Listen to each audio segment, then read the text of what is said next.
Hi, guys. Welcome to the Simple Doesn't Mean Easy podcast. We are here Monday and Fridays working at simplifying things in our lives, one day at a time, one simple step at a time. I'm your host, Michelle Visser. And today, well, I should say, not as I'm recording it, the day that this releases is the actual day, the 10th anniversary of the day that our family moved in to our current home, our current farm, our current little homestead here in New England. So it's a big day. We always do something to celebrate it. And I was just thinking yesterday, we've moved 3 times since we were married, Bill and I. And this move is the only one that we actually always remember and celebrate in some way.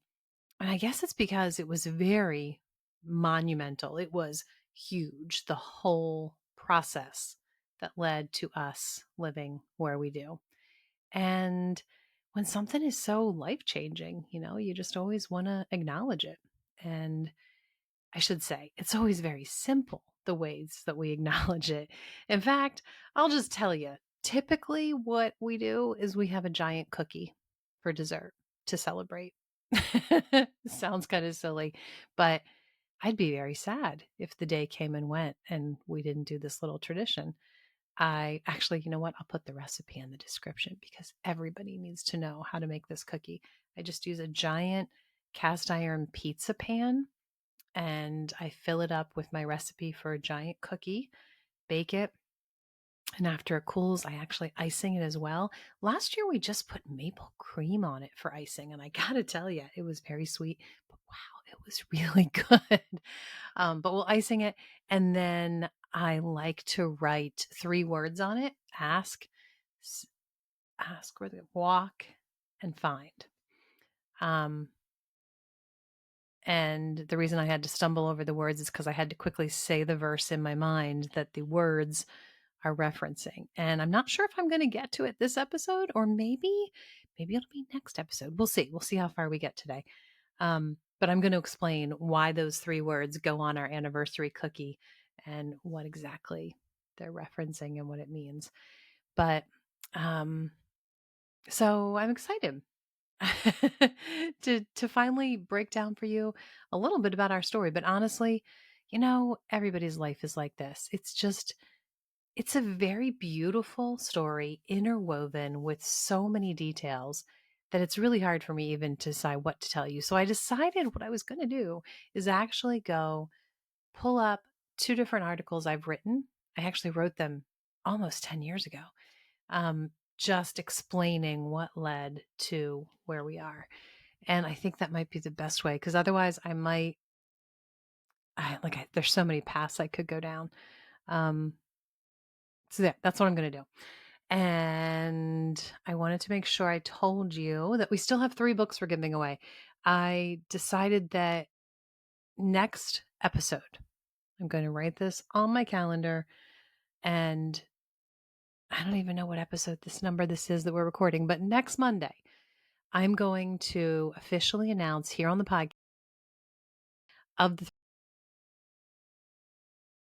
Kowitz, my very sweet dear friend and our pastor. That was episode 100. It was a very special 100th episode when I had Nate on. His book, it's a new release. It's a fantastic, encouraging, insightful, really good book, Kindness of God. And then Stacey Lynn Harris is a very sweet friend. In fact, I think I might have her on again soon. Her and I have been chatting about things we'd like to talk about in an upcoming episode. She was back on episode 101, and she shared with us lots of great details about her amazing cookbook, Love Language of the South. It's gorgeous. It's hardback and it is loaded with goodness. So we're giving away a copy of that. And then finally, 2 episodes ago, I had a really fun, really knowledgeable lavender farmer on, Terry Vesci. And her book is actually not going to release for quite a few more weeks, I think, maybe the end of May. It's called The Lavender Companion, also hardback, also absolutely gorgeous. The photography is amazing. And it also, believe it or not, is kind of a cookbook. It's all about everything you ever wanted to know about lavender, but there's also a lot of culinary wonderful ways to use lavender, and she shares a lot of recipes for that. So, all three of those books will be given away next Monday. All you have to do is go leave a review on Apple Podcast. Just leave a review of this podcast, and that is where the winners will be chosen from. Okay. So, let's dive in. I am, as we speak, the day I'm recording this, I'm working on digging up a whole bunch of sod because we need a new vegetable garden area for a couple of reasons. I don't think I'm going to get into that right now. Maybe should we do some episodes on gardening, because there's so many things I don't fill you guys in here on the podcast, and we've had a lot of garden woes over the past few years, and I have a lot I could share with you. But anyway, we need a new patch. So it took us quite a few weeks to decide where, because it had to be in a place that Bill didn't need to access through drive through with the six wheeler. And it also had to be a place close to our water so I could water the garden easily, and a couple other factors. But we finally figured out the location. And the past 3 days now, Kayla and I have been moving big squares of sod in the wheelbarrow, pushing it up from down below the barn all the way up to the back of the house, where I then had to get the soil prepared to lay down the sod. We have a whole area behind the house that Bill, for years, has driven the six wheeler right up close to the back of the house. It was just the most convenient place for him to go when he was moving firewood or doing syrup things, sugar making things. And I thought many times about saying, if you didn't drive it through this little narrow spot, we could have grass there and it would look much nicer when you step out of the back of the house. But I decided not to, because that was the easiest way for him to do these chores that he was doing that were very important. So anyway, he says to us, I don't know, a month ago, I could not drive the six wheeler through here. I could just take the long way around. And he pointed the trails that he would take. And it would really look nice if we could have some grass here. I'm like, what a great idea. So the timing actually was perfect, because here we are, we need to dig up a flower or a garden anyway, a vegetable garden. So we're moving the sod. It's definitely not the best grass. In fact, it has crabgrass and clover and weeds in it, but it's grass. So I'm moving it up and putting it back behind the door. And you're wondering why on earth I'm telling you all this. Well, as we're doing it, it's bringing back so many memories, because when Kayla and when the family first moved in, Kayla and I instantly got busy. It was May 6th, and we knew it was a very short growing season here. We had moved from Delaware, where gardens already would have been planted at that point. But we knew it was a little early to plant yet. But if we didn't get things in immediately when it was time to plant, the sugar season, oh my goodness, the growing season was going to be, just way too short. And we weren't going to have a garden at all. And we knew we really wanted to have a garden. We've always had a garden.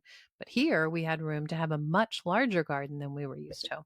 So literally day one, not exaggerating, day one, Kayla and I are out there figuring out where we wanted to turn over sod and where we wanted to put our vegetable garden.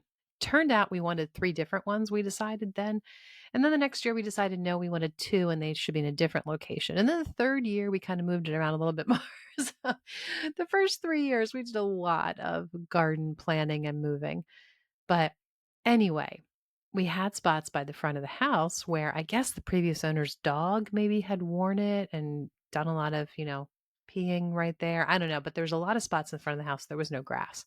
So we knew right away, well, hey, we have sod, we're moving it. So there we were, moving it up from way down below the barn up to the front of the house. So the exact same thing. This is my point. The exact same thing that I've been doing, these past couple days, and with the same daughter even.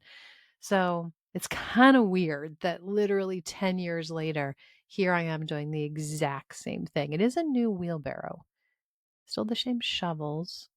It is new gardening gloves that I'm using. So, some things have changed for sure. But thank goodness Kayla is available to help me do this, because It's a big job. So, anyway, all of that was Michelle rambling. Sorry. I've tried really hard over the past year or two to not ramble much on the podcast. I don't know if you've noticed that, but I I really I really like sitting down and chatting. So, you know what? It's an episode that we're, I don't know, reminiscing and thinking about the past decade. And I decided to kind of let my hair down and just sit here and chat a little bit. So, anyway, alrighty. Let me pull open what I want to share with you. Okay. I will link to this in the description if you are more of a visual reader than auditory. But here we go. Okay. So, following God's lead in your life is a really hard concept on every level. And our family's move from suburbia to rural life was a very long, difficult one. But one thing I know from reluctant personal experience again and again, if you want God's direction in your life, ask. Truth is, He directs us even when we aren't asking. And He has plans for our future that we could never imagine. For instance, me living on a rural farm with milk cow and meat rabbits and chickens and ducks and gardens and an apiary and even a sugar bush, never saw that coming. The story started when our family was on vacation in New England. It was a long, crazy journey from suburbia to homestead, but that's where it all started. Nothing surprising in the fact that we were vacationing in New England, mind you. We actually had vacation in New England every single year, sometimes twice a year, as long as we had been a family. We vacationed to this simple small cottage that had been our family cottage for 3 generations. My husband's ties to a diminutive cottage in an unassuming little Bible conference in a small northern town actually started on the very day that I was born. You see, on July 3rd, 1969, a baby girl with deep dimples, who was in every other way average, was born in the Wilmington Hospital. She was given the middle name of a paternal grandmother, Rose. And it was a name that would dictate the kind of flowers her high school sweetheart would often grace her with many years later. But all of that aside, the sweetheart was only a 4-month bundle on that July day in 1969, the day that he was carried over the threshold of his family's vacation home for that very first time. Well, the cottage was his grandmother's. She had purchased it there in a conference that was nestled under colossal pine trees. The cottage had many rooms added and porches expanded and deep roots embedded in those two lives that were just babies back in the summer that the first man landed on the moon. Well, fast forward to our vacation. Wait a minute. I didn't explain. Pause. I need to edit this. I guess I didn't explain how it seems like, I don't know, you'd want to know this. How would I know that he went into the cottage on that exact day, the day I was born? Um, I can't believe I'm pausing my own writing. Um, so his parents, actually his grandmother started the tradition, always kept a guest book. And I guess it was more of a proper kind of thing to do in the 60s and 70s if you visited someone's guest house. I don't know, that you'd have a guest book. I don't know. But it was a thing for them at least. And everybody who came and visited and would stay for a night or 2 nights or a week um, would get out the guest book and always just put a few sentences or a few paragraphs, just maybe something they did on their vacation and how they were thankful to have stayed there, and sign their name and put the date. So it was always a fun thing to go back through. There must be like 10 or 12 of these guest books. And it was always kind of fun, especially on a rainy, cold day when we had nothing else to do when we were on vacation, to pull out an old guest book and just flip through it and see what, oh, so and so, I know so and so, or that's so and so's dad, and see what they wrote. I was doing that one day and I just happened to be flipping through and I saw, oh my goodness, this entry, Bill, is the very first time you visited here. And then I glanced up at the date and I was shocked. It was my birthday. So for me, that was like really crazy, a really cool thing to know that I wouldn't have known if it wasn't for these antiquated guest books. So anyway, that's how I know that little fact. Okay, back to what I wrote. Fast forward to our vacation in August 2008. Individually, Bill and I both started picturing what it would be like to move our family to New England from the only state either of us had ever called home. The tugs came in the form of people we met, comments they made, feelings, thoughts that crossed our mind. Those tugs dug into our hearts in a way that we eventually couldn't ignore. But believe me, we did try. Until the last days of our trip, we both kept our feelings completely to ourselves. We were shocked when we realized at the end of our vacation that we both had been feeling the same emotions, the same thoughts, and they made no sense. We were both native Delawareans who were very happy where we lived. Neither of us liked change. Our home was perfect for our family. In fact, we had just added on, well, not just, 6 years prior to this, we had added on a second story, the entire second story. It was a single story family home. And when we moved in, had two very young children. Well, by the time baby number 4 was due to come around, we really thought a lot about, do we want to move? Do we want to add on? And we knew with certainty, we actually didn't think long about that. We knew we didn't want to move because the location where we were was in the middle of a very busy suburban area, the kind where you can just be in the car for a mile or two and have a choice of 3 or 4 different grocery stores, so many convenience stores, everything, just very, very suburban.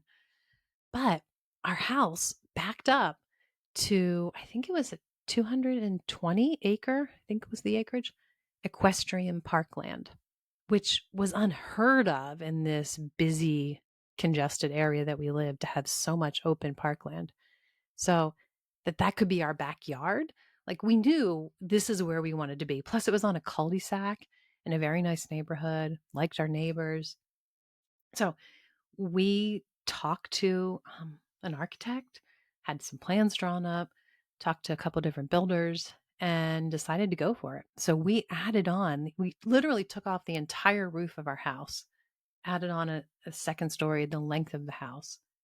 And it was a really big project. And we did it very specifically for our family, like very detailed things that were very specifically for each girl. Um, the the situation that we had 4 daughters, just the fact that they loved to read. We literally had a reading room at the top of the stairs instead of just a small area for like a chair. We actually paid a lot extra to, because we wanted a intense beam that went the length of the house, because we wanted this to be an entire room, not just a little landing. And the architect had to redesign some things because we wanted a reading room, because our girls were ferocious readers. So I could go on, but it was a very specific house to our specific needs, and it was perfect for us. We had no reason to move. On top of that, my parents, I think, actually, I'll get into this. I'll stop chatting. I'll go back to reading. Our home was perfect for our family. And here we go. We lived 1 block away from my parents. And to get to my in-laws, well, we literally walked over the river and through the woods to grandmother's house. We would go. The woods were the park where the swings and the slide were, but it was woods. So when the logical negatives haunted me, I suddenly saw Psalm 37:4 in a whole new light. I always thought that verse meant that if I was pleasing God with my days, He would give me what I longed for. But I realized I was missing the mark. You see, the verse says, if we delight ourselves in the Lord, He will give us the desires of our heart. It means He will wipe off our desires and write His desires on our heart. with indelible letters. We'll long for whatever it is He wants us to desire. For Bill and I, in the summer of 2008, that longing that we simply couldn't ignore meant that we knew we were supposed to pack up our family and move hundreds of miles away, over 400 miles to be specific. We just had no idea how or how long the process would be. Well, we got home from our vacation, and the very next morning, I can't explain it to you. Longed, craved to spend some time in His Word, to sit down and read the Bible. I knew God was trying to get my attention, and I was finally ready to really genuinely be following His lead. I prayed before I even opened the Bible, and I asked Him to show me what He wanted me to meditate on that day. My devotion actually focused on Jeremiah 6:16. It was a verse that I never remember reading before. Stand at the crossroads and look. Ask for the ancient paths. Ask where the good way is and walk in it, and you will find rest for your souls. Jeremiah 6:16. Well, over the next few weeks, I analyzed that verse daily, but I had no idea what was ahead.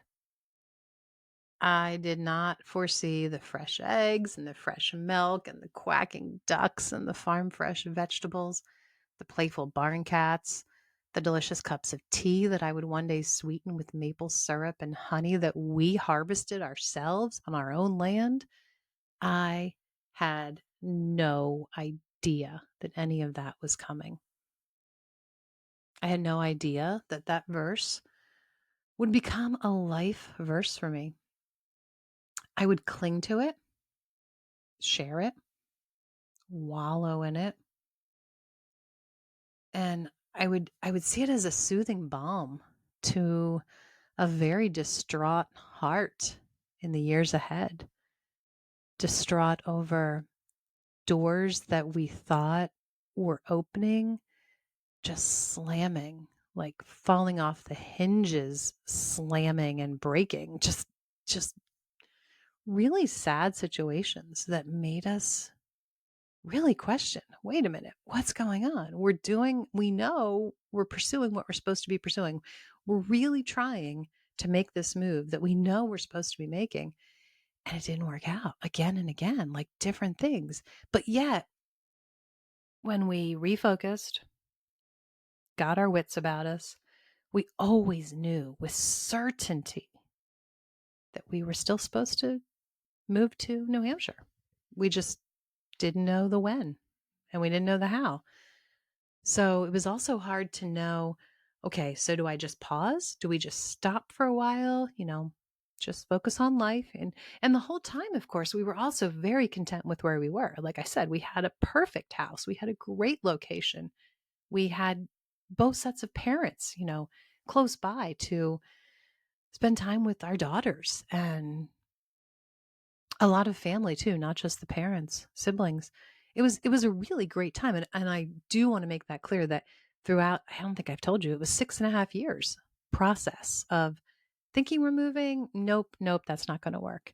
Thinking, okay, maybe now's the time. Nope, nope, it's not going to work. And throughout that, even though we were slightly unsettled, knowing, well, I don't know how long we're going to be here. At the same time, we also were very content, very happy to be where we were.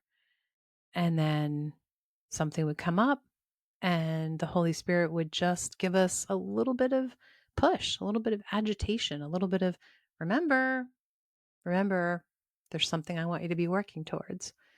So I don't know if I'm conveying this correctly to let you know that the whole time we knew, okay, at some point we're going to be working towards moving to New England. But at the very same time, very content with our lives, very happy with the blessings we were surrounded by.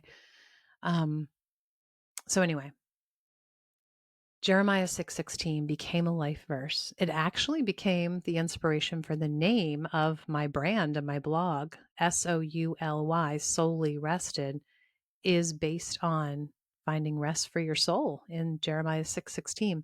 So, next week I am going to break down more about that verse and our story, and hopefully I'll be able to figure out a way to wrap it up very neatly with a little bow.